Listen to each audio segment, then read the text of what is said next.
It'll already be on. Hello. Oh, wow. Okay, one more time for contact, everybody. Wow, what a... Guys, it turned out I really missed the boat. That was a classic. That's a hell of a flick right there, it turns out. Thank you all for being here. We're now going to do a Q&A with two people who have nothing to do with the making of that film. It makes no sense to me. I appreciate you all sticking around. If you want to step out, now would be a good time before we get into this hard-hitting Q&A. Out of the people who had no idea this was related to a podcast event, are any of you sticking around for the Q&A?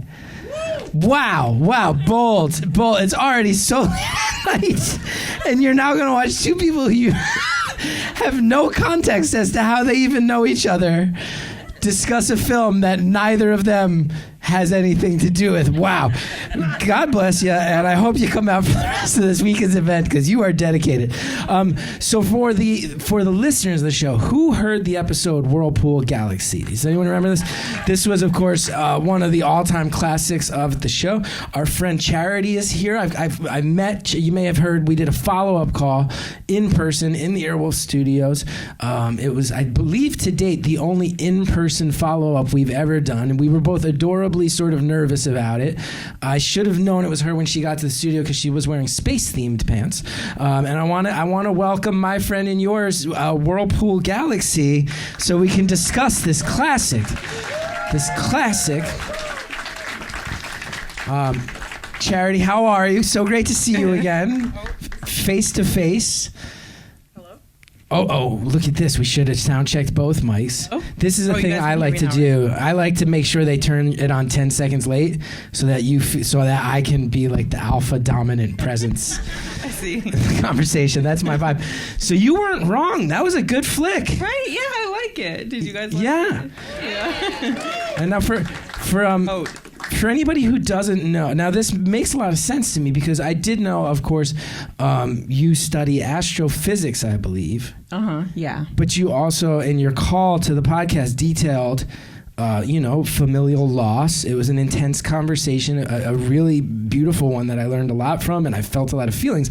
But in watching this film, I was like, you are in some ways close to a real life Dr. Ellie. Like, you are reconciling. Like, I watched it, I go, of course. I don't know if the movie's ever been built for a person more.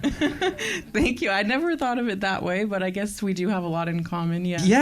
Yeah. It actually is based off of a real person, one of Carl Sagan's friends. Yeah. Really? Yeah, she started the SETI Institute, which is also real. They are looking for aliens. They haven't found any yet, but yeah. And are they real respected scientists, or do they get labeled as sort of quacks like some of these other scientists were indicating in the film? I need to know how much of this was real science. I mean, it was written by Carl Sagan, who's an astrophysicist, and he consulted other astrophysicists for things that he wasn't a specialist in. And so it's pretty accurate. I would say the biggest thing that's not accurate is you wouldn't listen to a radio telescope. We think of radio as like sound waves, but it's actually light. And so you actually wouldn't be listening. You could, but nobody really does that. So I would say that's the biggest. So I'm watching this movie as like just some guy from North Jersey, and I'm like, oh, they're going hard at the science mumbo jumbo. That's pretty rad. Like, this stuff, these scientists sound cool, and you're able to sit there and be like, that part's totally real, that part they're tweaking. Oh yeah, no, like whenever they were saying science stuff, like Vega is a real star, pulsars are real. Like when she was calling out the coordinates, they were using the real coordinates that we use and stuff. So it was all very accurate. Yeah. Even the wormhole, he called his friend Kip Thorne, who's like now has a Nobel Prize in the subject matter. So yeah. There, we got a big Kip Thorne fan over here. Are there other astrophysics people here? Do you who just clapped? You're a Kip Thorne fan. You were also one of the people who came here not knowing what this is, correct? I literally got this ticket like. You got the ticket a couple hours ago. But big Kip Thorne fan. I love Kip Thorne. Yeah, so you're a big astrophysics guy? Yeah, I'm a nerd. I wouldn't say I studied it at all, but I love astrophysics. Big. I love that we have people here who aren't fans of the podcast, but are fans of Kip Thorne. That is very good.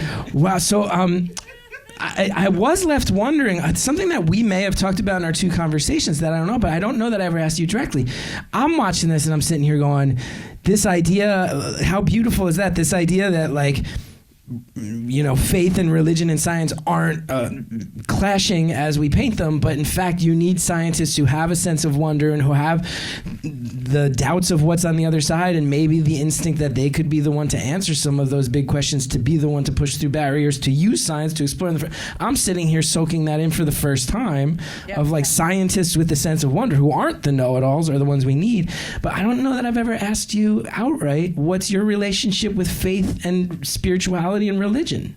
I guess I would say I was probably agnostic. I'm not against the idea that there could be a God, but I'm definitely not saying that there isn't one either. But I do love how in the film they do show that science and religion shouldn't be opposing forces at all. They can coexist, and they should coexist. And I think our society today especially would, benefit from that, because I think, in our world today, people are pretty anti-science. And I think if we could, have them shown as not these opposing forces, it would really help society, I think. I think so too. Hell yeah. Look at that. Applause. You got an applause break. That's awesome.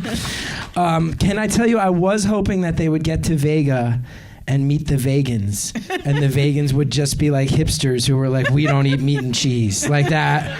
I was hoping they were just vegans, and that was all. This movie was all just a quiet vegan message.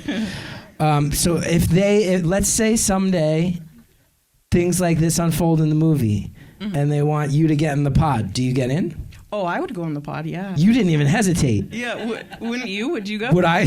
Have you ever talked to me? You've talked to me.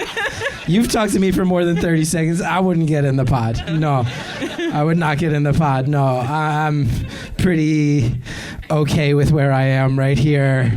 If I knew that the pod was just going to like drip into some water and I get to go and have this hallucinate, like this LSD trip and talk to an alien who looks like someone I love and then come back. If I knew how it would end, sure. But with all the doubts she had and all these things of like, you're going to come back in 50 years and everyone will be gone and who knows? Because there is a version of this movie where she comes back and Earth is just like, hey, you guys used too much plastic and you fucked it up and now you're back in the hellscape apocalypse. I mean, yeah. And you were gone for the window when humanity just totally shit the bed. Like there is that version of this film, the cynical version. True, yeah. I feel like that would be what would happen to me and I'd be like, fuck. That's a real fear for sure. Yeah, wow. So what are some takeaways from the science perspective where you're like, I hope people really notice this? Like we were talking up there, also thanks to Nighthawk for letting us do this absolute dumb kickoff event, but we were talking with some of the Nighthawk people about that beginning stretch where they're floating backwards. I'm like, that must be so cool for you to watch, because I'm sitting there and I'm like, oh, this seems to me like someone's making a real effort to say this is what it would look like if you could just float a camera through space, both in the visuals and the sound. Are there other things where you're like, I hope people notice that, because that was rad science-wise? that was. They did use some pictures from Hubble, I believe, for that part. It was like, partially real pictures, and then they added some effects to make it look 3D. But Hubble was launched 30 years ago, and it completely revolutionized our understanding of the universe. And we just recently launched the James Webb Space Telescope, which is going to cause another revolution like that. And so I don't know if you guys have seen images from JWST yet, but they're pretty cool, like even more amazing than the ones shown in this film. So, wow. And now you're going for your doctorate fairly soon. An end is in sight.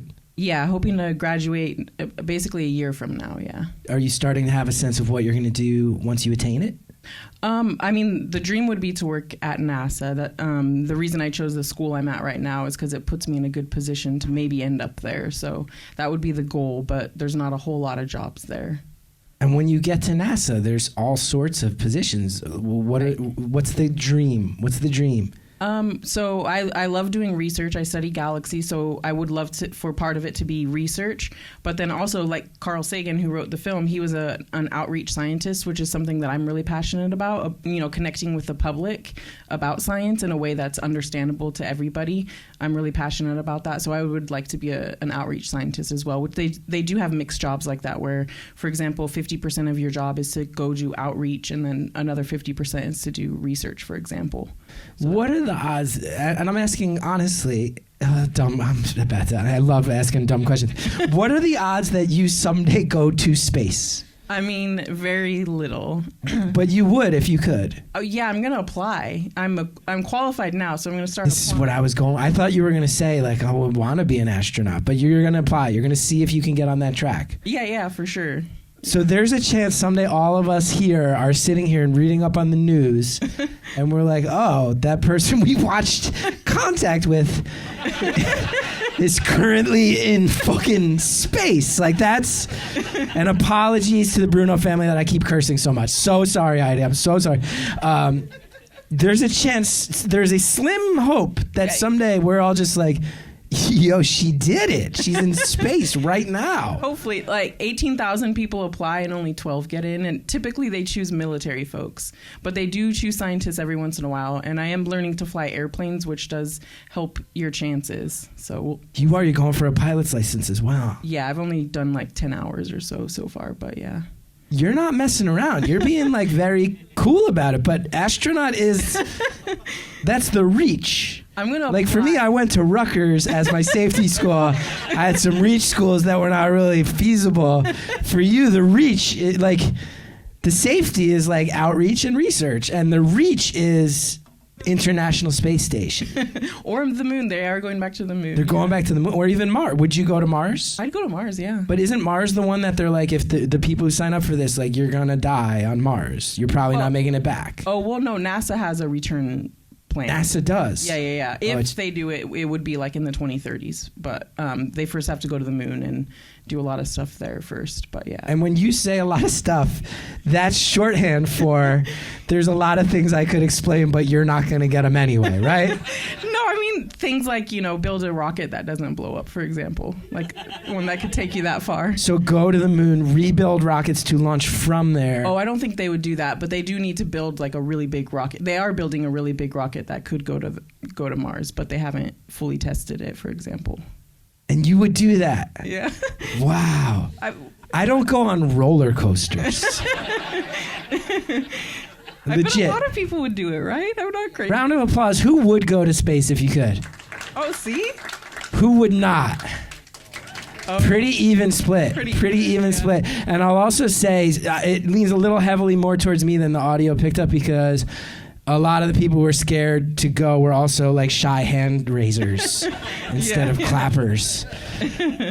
Really quickly, the other caller who chastised me for not having seen it, was it you that brought it up first? And then he was like, wait. He brought it up first. You were asking me questions that were relevant, and so I told you to watch it. Another classic call in the history of Beautiful Anonymous was this call where it was a live show in Baltimore, which I never forgot, at the Otto Bar, which is one of the great venues in this country. And it was an Australian man who had this really, really crazy backstory about his family life. But then we also just sort of realized that we would probably be friends if we knew each other. Like, he was really into the X-Men and a bunch of other stuff where I was like, oh, we are good at chit chat and I'm not great. It's funny, my job is effectively to talk to people, but I'm not great at it. And I was like, oh, me and you can sit and talk. And then he yelled at me about Contact. We called him Aussie Best Friend. He couldn't be here this weekend, but we were going to FaceTime him. Is that cool with you guys? Okay. Wait, let me see if I can figure out how to do it just off the number. Okay. Let's try. All right.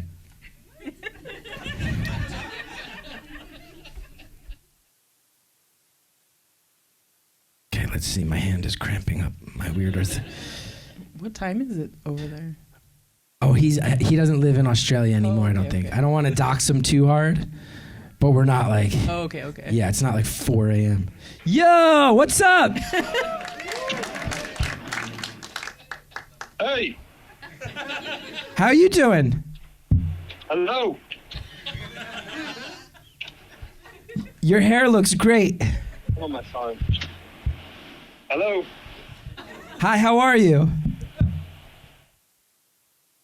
Hey. Contact is a very good movie. You have just made my fucking week. What's your favorite bit? This cross-section of like science and faith, it's like an American classic. I can't believe it took me so long to see it. Brother, you're making me so happy. What's your favorite bit? What's your favorite piece of dialogue? Let's see, my favorite piece of dialogue. First of all, we haven't even discussed, did Bill Clinton act in that movie? Was Bill Clinton in the movie? Yeah, he did it for free as well because I love the script so much. Is that true? What do you say? You said he loved the script so much that he was in it?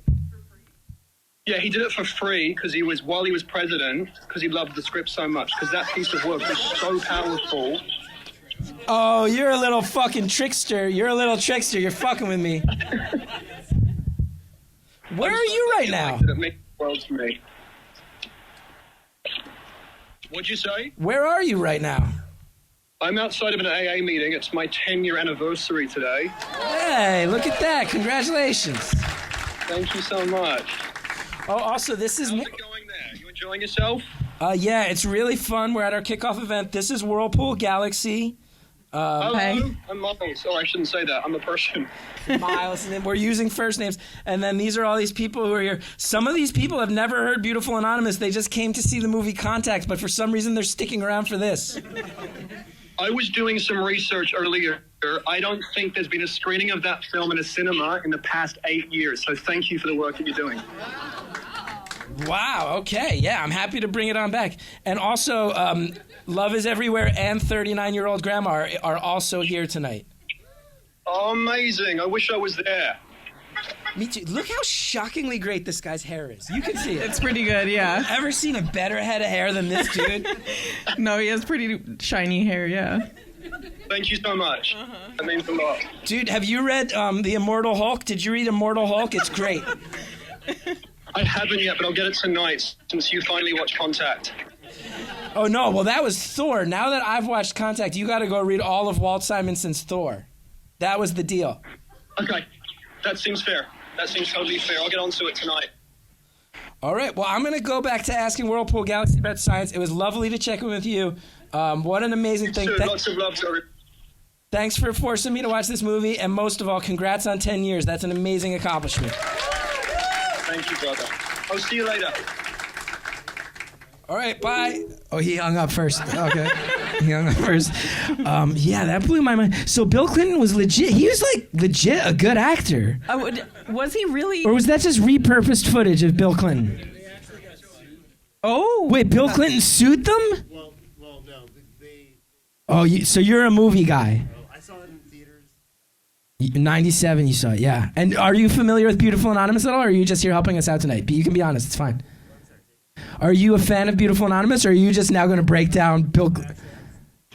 Oh, great. So you have heard. Okay, that's good. That's good. So explain to me what happened. They got sued by Bill Clinton because they used his image and likeness without his knowledge? So they just went through hours of Bill Clinton stuff and were like, we can have him saying this and this and this? It's all so close. By situations, you mean all the Monica Lewinsky things? Oh, yeah. So he was like, I'm just not... I feel like if he watched it today, he'd be like, I kind of crushed it in that movie. Like, he did. He kind of crushed it. But back then, he was probably like, I'm just not in the fucking mood. It was a bad impression. A lot of the things that he's saying, in the film, were dealing with the What was that? mirror. Oh, the mirror on Hubble? Yeah. Oh, okay. I was wondering if it was the exoplanets or something. Explain this to us. Explain this to us. When they first launched the Hubble Space Telescope, there was they made a mistake on the mirror. The mirror is a Russian space station? Huh? Oh, the mirror. Yeah. Got it. Sorry, yeah, the mirror on... You have to assume I'm that dumb all the time. Mirror. The thing, you look at yourself, it takes your soul away. That thing. Yeah. They made a mistake on it, and so they took their first image and it was blurry, and so astronauts actually had to go up there and fix it and give it glasses, basically. The Hubble telescope has glasses on? Yeah. Just like me. Wow. Yeah. So they had all this footage of Bill Clinton rambling about that situation, and they were like, that's about space. Let's chop it up.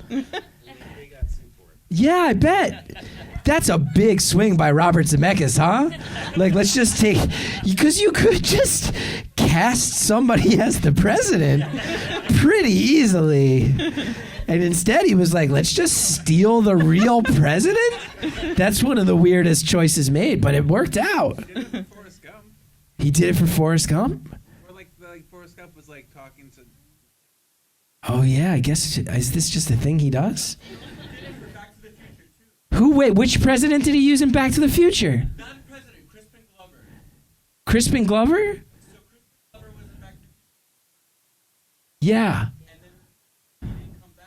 He. They like put a guy in his makeup, and then he sued them. So Zemeckis just. Oh wow. So he was doing this Grand Moff Tarkin thing way before Star Wars got to it. He was like, let's just straight up steal people and put them in the movie. That's good to know. I gotta say, I walked away from this one, I'm like, how come everybody's not talking about this movie, Contact, all the time? Although maybe they are, and I just missed it. It feels to me like like you gotta watch Rocky and this and E.T. and Star Wars. Like this feels like one of the movies you have to watch. Yeah, and I missed it up until now. Yeah, My wife yelled at me today. We have a shared calendar and we have a 4-year-old. So our life is just constantly like sprinting past each other in different rooms. And then she was like, what's a contact screening? And I think she thought that was a phrase, Marianne point, at least she thought it meant like contact tracing or something. Like that was a phrase, contact screening. I was like, no, it's a screening of Contact. She was like, why? And I was like, because 2 different beautiful anonymous callers have yelled at me because I've never seen it. And she was like, my wife, who I've been with since 2012, was like, you've never fucking seen Contact? And I was like, no. And she's like, what's wrong with you? And I was like, I don't know. I missed it. And then she told me she once went to Puerto Rico to see the Arecibo thing, which I guess that's real. Yeah. But did it collapse? Yeah. Oh, that's a bummer. We were very sad about that. Yeah, it lost funding from the NSF, yeah. It lost its funding and then fell down? It was just in a state of disrepair often. I think there was a hurricane there or something, if I remember correctly. But yeah, it's not. But the other one, the VLA, it's called. By the way, astronomers do not know how to name things. VLA stands for Very Large Array. We also have the VLT, which is the Very Large Telescope. And we're building the ELT, which is the Extremely Large Telescope. It's terrible. It's so bad. But yeah, the VLA is still functioning today. Have you been to it? I haven't been there, but I've used data from it for my last paper. Is that a nerdy, cool thing when you get a bunch of data from some telescope that you're like a fan of? Is that fair to say you're like a fan of the telescope? Oh, absolutely, yeah. One of my professors actually has a picture of himself like posing exactly like Ellie there. So that's how nerdy. From this, so do all astrophysicists love this movie? Probably. Okay. Maybe the younger ones don't know about it. Okay. Yeah, maybe not. But I bet. Because we all love Carl Sagan. Yeah, I bet. And he wrote it, so... You know what's another thing I noticed that jumped out hardcore in this movie? Is that when it came out in the 90s, and granted I didn't see it, people must have been looking at people like talking to each other on computer screens via video, and that must have seemed like the hippest, craziest vision of the future. And then we watch it, and all we see are like, those computers still have floppy disk drives. Like, that's all we're seeing. It's like, those are some old-ass Intel computers like I used to play Oregon Trail on. Yeah. But by the standards of the 90s, not only was that, like, crazy space age stuff, but kind of they nailed it. Yeah. We all have that in our pocket right now. Yeah. Wow. I'm coming off like a real dummy, and you're very smart, but that's okay because that's the truth of the matter. Okay, what else? What are there any other things you want to get to? Any things you want to point out? Any things you want to highlight from the experience of this film? I can't really think of anything. I guess I don't know. It was not at all what I thought it was. Oh, really? What do you think it was? I thought the bulk of this movie involved Jodie Foster in space talking to aliens. I thought that was the bulk of it. Because I remember maybe seeing a trailer or a clip at some point that was from her shaking around in the thing. Yeah. And instead, most of this movie, honestly, is on Earth. Right. And at first, I won't lie, I was a little disappointed about that. But then I was like, these conversations they're having, there's actually a lot of food for thought on these conversations. A lot of meat on the bones of these. And then I'm watching it, and you know what I realized? I go, oh, she's playing a good game, but I know that little girl said, Dad, can you hear me? And that's the part of her, that's the whole reason she's doing this. Oh, for sure. I think one of the things that it shows is that, people who are religious and people who are scientists, even though they're seen as like opposing each other, we're actually searching for the same thing, really. And so, yeah, I don't know. That's definitely why I'm in it. We're all looking for meaning, even the James Webb Space Telescope, we built it to answer those questions, like how did we get here? And so that's definitely, I think, why scientists pursue this, for sure. Now, the government has pretty much admitted that UFOs are a thing, and we didn't freak out. Did you notice that? That society was like, yeah, and we all moved on pretty plainly. Well, they could be like artifacts in the videos and stuff like that. I don't think it's aliens. Wait, what do you mean artifacts? Just from like, there are videos taken from these, aircraft that are going really fast, for example, and there's water underneath, and there can just be, effects that can cause stuff like that. It's not aliens. Sorry, guys. You don't think it's aliens? No, it's not aliens. I don't think. Whoa. Yeah, no. I think we were all easing into the idea of aliens. I think for the past few years, we've all collectively been like, really? It seems like don't you feel like the government's softening us up for the idea that alien? Like, it feels like the past 2 or 3 years, it's hitting CNN.com that they're like, so UFOs are real. It doesn't mean they're aliens, but like the government's willing to admit unidentified flying objects are a thing. This Area 51 stuff, they're not going to hide it anymore, of course. It feels like they're tenderizing the meat and they're about to throw us on the grill and be like, aliens. Like that. It feels like that's what they're softening us up for. I definitely do think there are aliens. You do, but it's all theoretical to you. I don't think they visited us. I think because if they did, I think a scientist would have, at least a few scientists would have figured it out. And we are terrible at keeping secrets. Really? Oh yeah. Like when they launched JWST, NASA wouldn't even tell my boss who built the camera. They wouldn't even tell her what pictures they were going to take because they didn't want it to get leaked to the media because they know that we just gossip on Twitter all the time. So it would somebody would totally tweet it about it. So wait, you works on a team that built a camera that's been in space?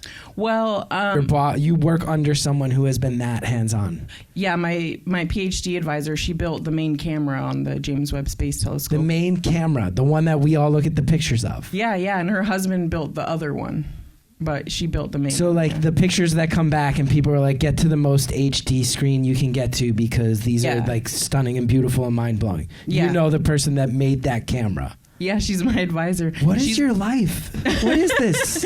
She's been working on it for 30 years. We were all 30 years? Yeah, her and her husband both for 30 years. 30 years ago, they were sitting in a room and they said, we want to build a telescope that can see the first galaxies in the universe. But the technology didn't exist yet. And so for the past 30 years, they've been developing the technology. And she's one of the people that helped develop that technology. So what's the stuff they're building today that 30 years from now, we're all going to go, I can't believe they do that, and you're all going to be like, we've been working on it for 3 decades. Yeah. What more and bigger telescopes? That seems to be a real running trend amongst astrophysicists. We just want really big telescopes, yeah. But you're going to run out of adjectives shortly. Yeah. You're already at extremely. Then you're going to do the titanically large telescope, then the gargantuanly large telescope. Yep. And after that, we're going to really be racking our brains for how to name these things. We're going to have a PR problem. So more and bigger telescopes. Anything else coming down the pike that you're like, yo, they're working on this?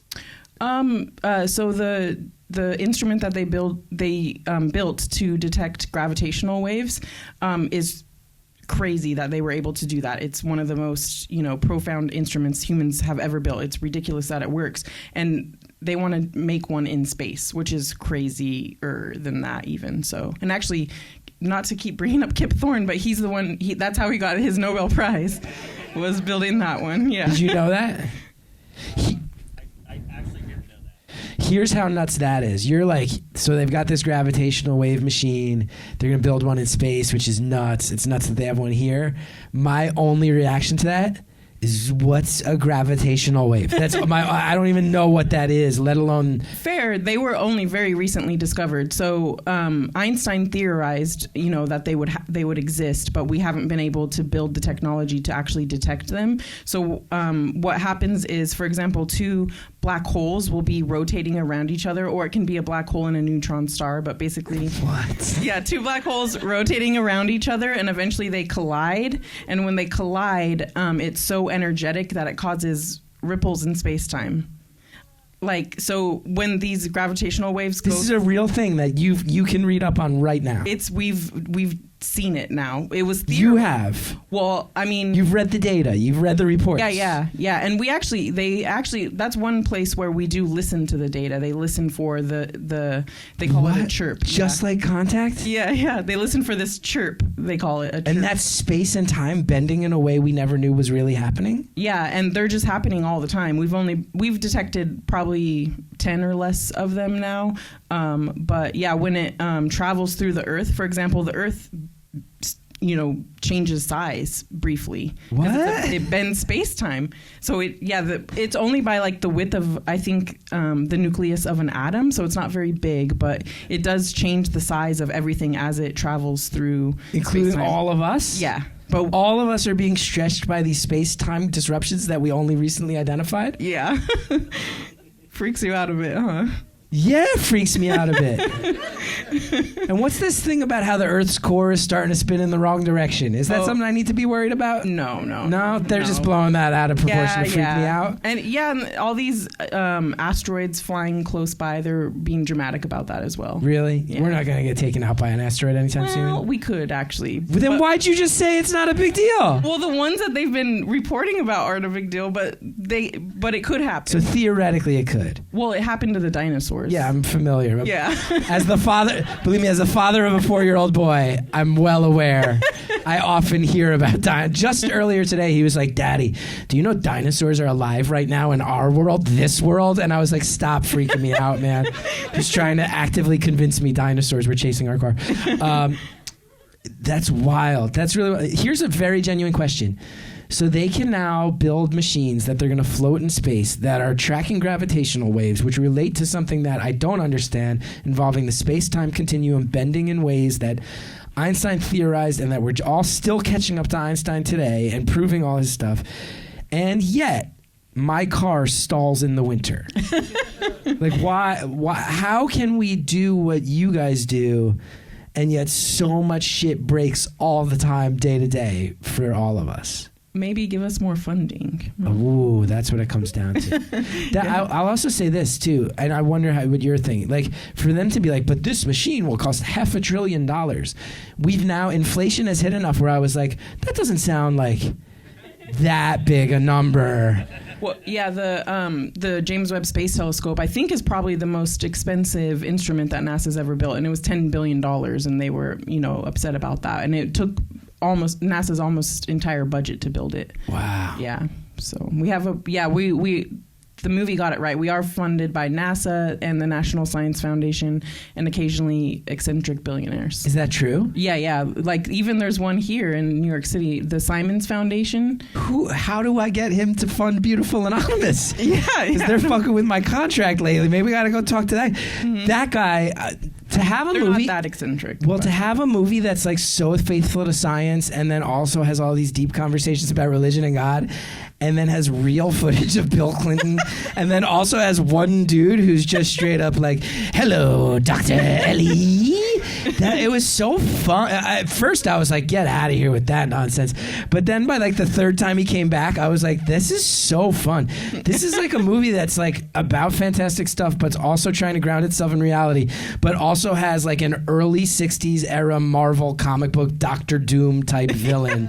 What a fun thing. Yeah. Thanks for making me watch that movie. Yeah, thank you for watching it. I'm so psyched. We got the light. I'm so psyched to hang out. You'll be hanging out on the Saturday daytime event. We'll be doing a little follow-up there. People could come hang out at that if you want to talk. And that event, for anybody who doesn't know, on Saturday during the day, we're doing an event where there's going to be, I think, 13 or 14 past callers hanging out. And they're all just going to be sitting. It's almost going to be like a science fair where you can just chat. You'll just chat with people. It'll be awkward but fun. I think that's what it's going to be. And I think you're down to like talk astrophysics with people. Oh, for sure. Yeah. Yeah. I would love that. Yeah. Every time I talk with you, I don't feel...